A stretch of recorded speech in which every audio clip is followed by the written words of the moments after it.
Ticker symbol VIRI succeeding the bear trap that we were talking about from last night's analysis.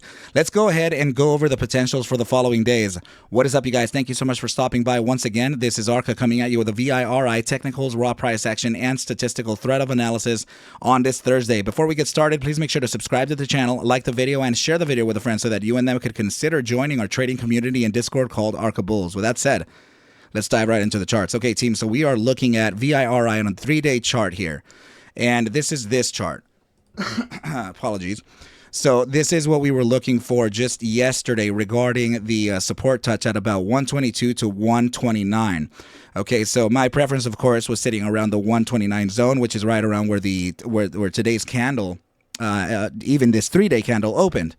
Right, so we also touched down on the possibility of touching down back to the 122 zone to test the EMA 21 before we actually start, suggesting a potential silver cross, which is what happens when the EMA 21, the shorter period moving average, starts to cross above the longer period moving average, which is the orange line representing a 55-period exponential moving average.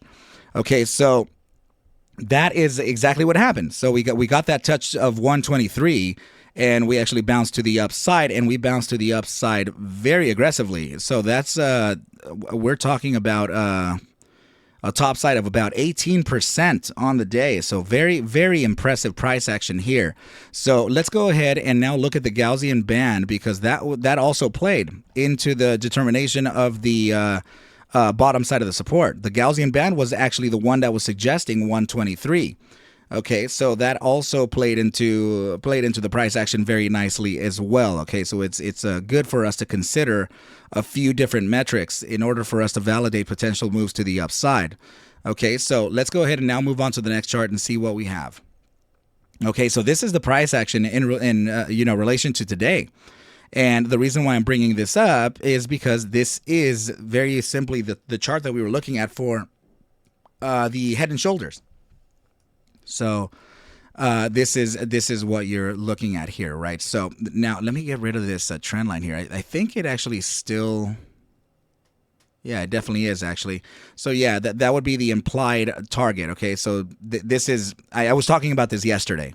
Okay, so this is the price objective for a formation like this. So the head and shoulders, shoulder here, head, and you have a shoulder here. So arguably, actually, they're double shoulders and head and double shoulders. It's fine. That usually happens. It's all good.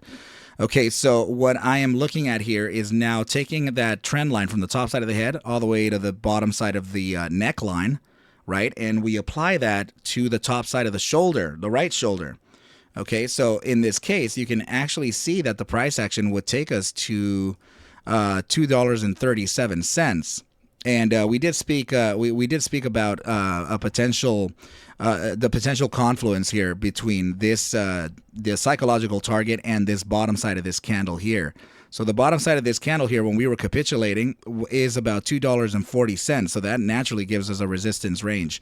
So that's looking like that could be the next step upon any type of validation of supports. I am getting some news here from some people on Twitter that we are actually we're in the brink of facing some bullish news. I'm going to leave it at that, right? So we are facing some pretty good stuff. Okay, so coming on. Okay, so another thing to actually notice here is that it's just to show you that it's really in the eye of the perceiver here, right? So what you can see here too is actually an inverted head and shoulders, right? This smaller time frame one, okay, right over here amongst this enormous head and shoulders formation here. Right. So now if we were to take, a trend line here from this formation, then, you know what, let's go ahead and do it so that to see if we have some kind of edge within it. Right. So this would be, arguably speaking, that would be the neckline there. So we would take a trend line from the top side or from the bottom side of the head, the absolute lowest side, all the way to the top side of the neckline. And then we apply it to the right hand shoulder, just like we do on the other one. Right. So this would actually this is actually giving us a suggestion to the top side of about 199, almost $2, which is very curious because this is the resistance level from the 52-week high that we recently faced. So that's nice. Okay, so what we can do here as well is that we can start to see if we can validate it. At least with maybe some fibs, right? So let's do that. Let's go ahead and take into consideration the current position to the lower side of the range here, some fibs. Okay, so 228 is essentially where we're looking at for this top side of the range, right? So now the head and shoulders is giving us a very nice target here, 228 to 237. We can mark that off now as an area of resistance. Okay, so let's go ahead and just put it down like this, right? That would be resistance. And now according to this inverted head and shoulders, look at the price action, right? So it's we'll highlight it here, suggesting 197, and what do you know? 2.618 at 197 as well. So we have some rhyming happening here.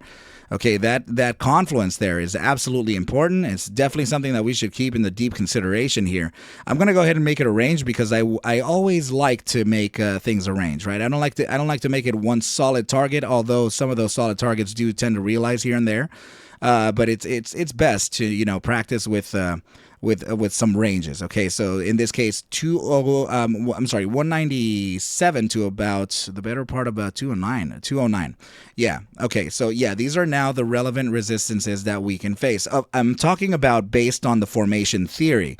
Okay, because I still have to tell you that we still have some other critical resistances to kind of keep in mind too, right? Including this one here.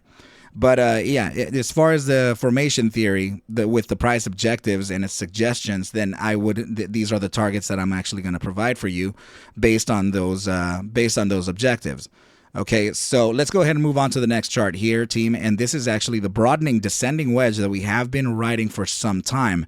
And I would like to show you something very interesting within this chart. First of all, let me get the moving averages out of the way. We were speaking about this bottom side, which was also giving us the range of about 128, right? Which is very confluent to the 2.618 on the other chart that we looked at. And that was giving us the idea that we can bounce from this validation of resistance into support. We could have bounced to the upside pretty nicely here. Okay, so in fact, we did, and we combated the entire areas of resistance that we had, and now we're in the process of converting these into a support, which is very, very important. Okay, so per the playbook rules, the topside target, to trade this formation would actually be around $1.90. Okay, so now I want to show you this in moving averages. Okay, so notice right down here. Actually, you know what? Let's start it from the 5 minutes. Screw it. Okay, the 5 minute time frame, here is the yellow line crossing upside of the orange line, silver cross, right? EMA 21 over the EMA 55. 15-minute time frame. Let's take a look at this. Okay, so the 15-minute time frame is also making a bullish cross, EMA 21 over the EMA 55. Let's go ahead and take a look at the 30, right? The 30-minute EMA 21 over the 55, right? So we're getting the cascading effect from all of those silver crosses. And this is why the price action is also suggesting an upside, other than the fact that, of course, we have fundamental metrics and all that good stuff. I'm speaking about charts in this particular situation. Okay, so now as we jump into the hourly chart, you can see that the moving averages are starting to converge, right? So if we are to, the reason why I'm mentioning this is that if we are to face any type of downside here, then it would be in respects to testing the top side of the EMA 21 in the 30-minute time frame, which would in essence land right about here at 139 at our support zone. Okay, now if we look at the hourly time frame, you can actually see that the EMA 55 is landing there as well, and the moving averages are very close to starting that crossing of each other. So this is indicative of a continuation to the upside based on a moving average strategy. First of all, the pivot of which the moving averages are crossing at is incredibly important to consider. Okay, in this case, you can see that the EMA 55 is on an upward pivot, and so is the EMA 21. So crossing each other on an upside, that makes it an even stronger move to the upside. Okay, so that's something that we should keep into deep consideration here. Okay, so this was the other signal that we used to tell us that the bottom side could have been 123. And that was literally this regression here, right? So just to put it very clear to you, this is the regression from the right-angled broadening ascending wedge. Okay, so this is why we were able to determine another reason of the 123 touch. That we were getting a very clear indication that we would come back and test or validate the newly converted resistance into a support yet again, right before a continuation to the upside. And thus far, it looks like from this formation theory, we have already realized the upside that came at about 181. Of course, the price action has already reached the top side of about 213, which is a break of market structure, which would in essence suggest a continuation to the upside as well. If I'm going to be very honest, I can see a very short-term time frame pullback in the, I would say the 30-minute time frame, and I wouldn't go too far beyond that. But let me see if I can load up some moving averages to see. Yeah, so I can see us coming back down to the area of about 137. Okay, so that would be the SMA 50 on a 30-minute time frame. And it could actually be first to find the resistance from 150 back to 137, validate the SMA 50, and then continue on to the upside. Okay, so keep an eye on that as well. Now let's look at the last part of the analysis here, and this is actually going to be the RSI. Please notice that the RSI 30-minute is pivoted towards the upside. And the 15-minute is consolidation, 5-minute is consolidation. I would like for this pivot to be stronger, okay, in order for this to start impacting or cascading into the upper time frames, right? So like the 2-hour time frame already has that upside pivot. And let me see the hourly. So the hourly also has that upside pivot, okay? So it's already starting to kind of affect some of those later time frames, but we need a little more pressure. A little more pressure from the shorter time frame to cascade into the hourly, bi-hourly, and then essentially get the 4-hour to start pivoting towards the upside. And I mean, it's going to make it a little easier too because the 8-hour time frame is already pivoted towards that upside.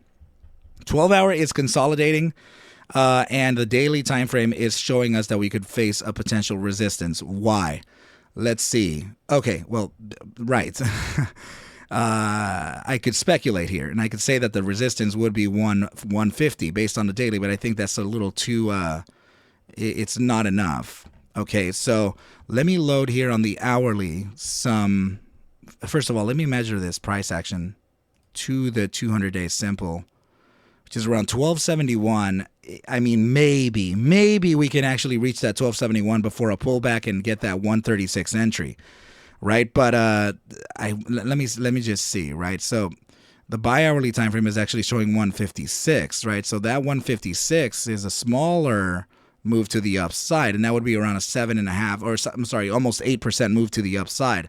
So yeah, maybe that's why I'm saying that maybe we can actually reach the top sides of those, but the more realistic target to look at here would be right at about 155 at the 1.272, of course. Right, so now if we go back to the 4-hour and look at that, the 4-hour also has 155.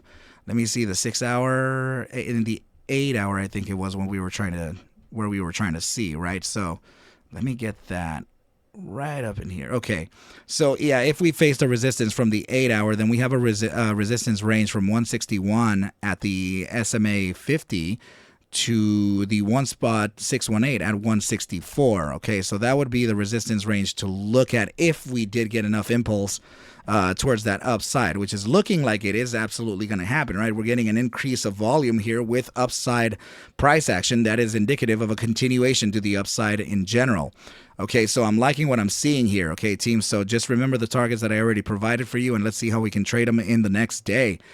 Please remember, first and foremost, that I am not a financial advisor. Take whatever I do show and iterate within these videos as just a form of entertainment, as I cannot suggest for you to buy, sell, or hold any assets whatsoever.